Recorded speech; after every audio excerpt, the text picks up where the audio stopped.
Assalamualaikum warahmatullahi wabarakatuh. Perkenalkan, nama saya Sinta Dewi Pemi dari Fakultas Ekonomi dan Bisnis, Prodi Manajemen Malam, kelas C, dosen pengampu Bapak Sumardi, SEMM.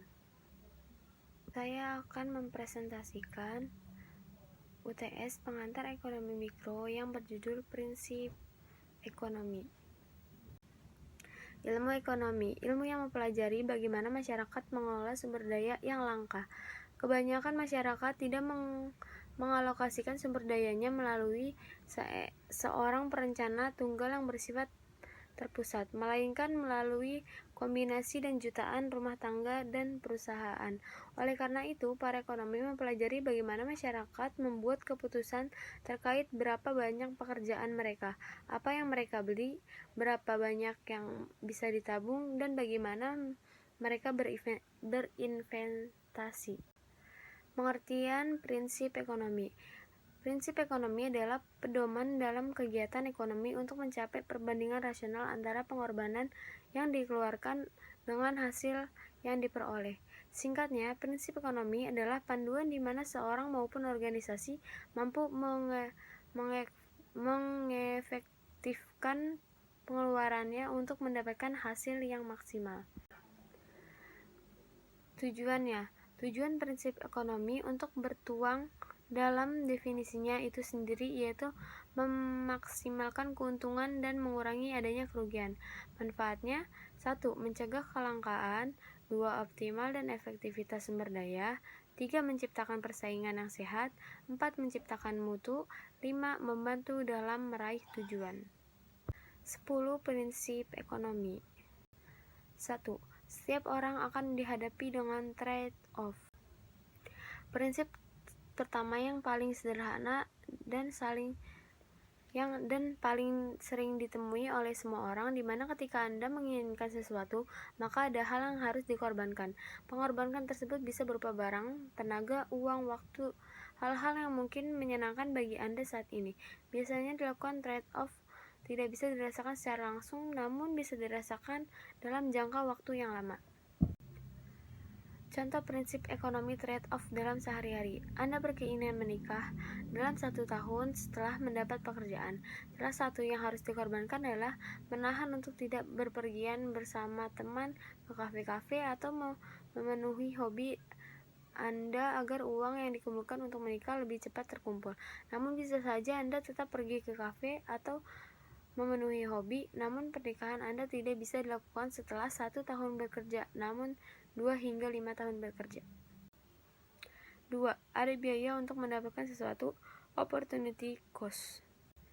Biaya peluang atau opportunity cost juga merupakan sebuah prinsip ekonomi. Berbeda dengan trade-off, biaya peluang muncul apabila pilihan tersebut terbatas karena ada kesempatan atau peluang.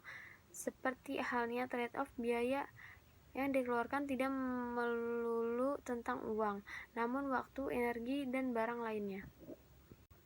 Contoh prinsip ekonomi opportunity cost dalam sehari-hari. Budi saat ini memiliki tabungan 10 juta. Namun saat ini Anda dihadapi dengan pilihan antara mengikuti kelas digital marketing atau liburan ke Jepang bersama teman-teman. Jika Budi lebih memiliki liburan ke Jepang, ia bisa mendapatkan pengalaman sekali seumur hidup bersama teman-temannya. Jika Budi memiliki untuk ikut kelas digital marketing, ia bisa mendapatkan kesempatan untuk mendapatkan promosi jabatan di kantornya. Dengan berbagai pertimbangan, Budi telah memiliki ikut kelas digital marketing karena dianggap lebih menjanjikan untuk investasi jangka panjang bagi karirnya. 3. Berpikir rasional demi keuntungan atau marginality. Setiap orang dalam melakukan tindakan baik atau memutuskan sesuatu atau meraih sesuatu selalu didasari oleh pemikiran rasional. Tiap orang cenderung setidaknya menginginkan perubahan dari setiap tindakan atau keputusannya. Salah satunya adalah berhubungan dengan keuntungan. Contoh prinsip ekonomi marginality dalam sehari-hari. Setiap pembeli mengharapkan kualitas terbaik ketika membeli sebuah produk, atau setiap penjual biasanya menambahkan nilai pada produk yang dijual untuk mendapatkan keuntungan sebaik-baiknya. 4. Respon terhadap insentif. Insentif sendiri adalah sesuatu hal yang bisa merangsang seseorang untuk melakukan sesuatu. Sebuah bisa saja bernilai negatif atau positif. Contoh, orang biasanya akan bekerja sesuai dengan porsi job desk-nya. Tapi, lain cerita, jika diberi kenaikan atau bonus gaji, maka orang tersebut cenderung akan bekerja lebih giat bahkan mengeluarkan seluruh kemampuan terbaiknya. Insentif negatif contohnya yaitu pemberian pajak pada produk rokok yang bisa mempengaruhi seseorang untuk menahan tidak membeli rokok. 5. Aktivitas perdagangan yang menguntungkan semua pihak. Setiap orang, organisasi, maupun negara memiliki potensi kompetitifnya masing-masing. Alih-alih bersaing, aktivitas perdagangan bisa saja menguntungkan semua pihak.